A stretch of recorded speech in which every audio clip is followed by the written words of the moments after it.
আমার কাছ থেকে ৩৫,০০০ টাকা ঘুষ নিছে। একটু আমি রেকর্ড শোনাই। প্রবাসী ভাই তার অনেক মাস তার ক্ষতিগ্রস্ত হয়েছে, প্রায় ১০-১১ মাস যেতে পারছে না।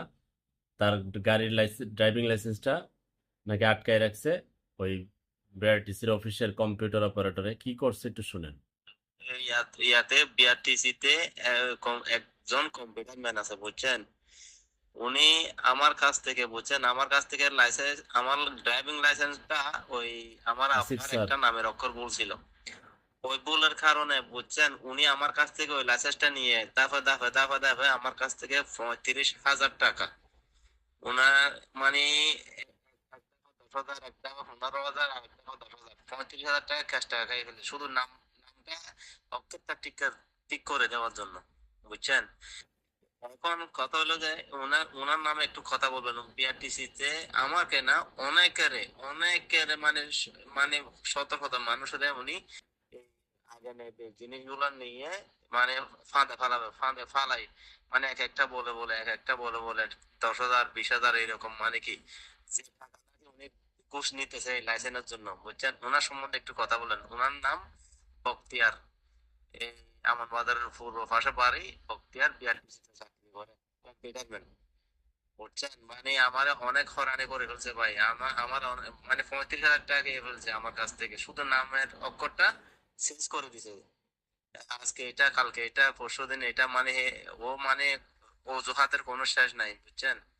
একটু ওনার সম্বন্ধে একটু কথা বলবেন।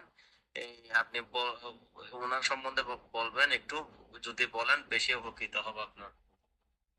তো যারা উনি যে অভিযোগ করলেন গাড়ির ড্রাইভিং লাইসেন্স আনতে গিয়ে, নিশ্চয়ই আপনাদের যারা গিয়েছেন অভিজ্ঞতা আছে। মানে বাংলাদেশে আপনি ধরেন নিয়ম মোতাবেক যদি কোনো কাজ করতে যান, সেটা যেই কাজে সরকারি দপ্তরগুলোতে যান, আপনি নিয়ম মোতাবেক সব কাগজ দিবেন, সে বলবে ঠিক আছে আপনি ৫ দিন পরে আসেন, অথবা আপনার এটা শর্ট আছে, মানে আপনাকে জটিল করে তুলবে। এবং আপনি যখন পয়সা দিবেন খুব সহজ। আবার এটা বিদেশে হচ্ছে, প্রবাসীদের সাথে, দেশের মানুষের সাথে তো দেশে হয়।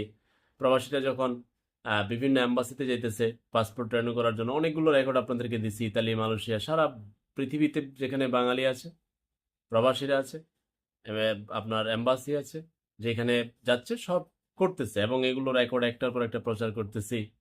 উদ্দেশ্য কি? উদ্দেশ্য হচ্ছে আচ্ছা, নতুন একটা বাংলাদেশের সম্ভাবনা, এতগুলো মানুষ মারা গেল, একটা পট পরিবর্তন হলো, কিন্তু ঘটনা কি দেখা যাচ্ছে যে শাসক পাল্টাইছে, কিন্তু শাসন পদ্ধতি আর পাল্টাচ্ছে না।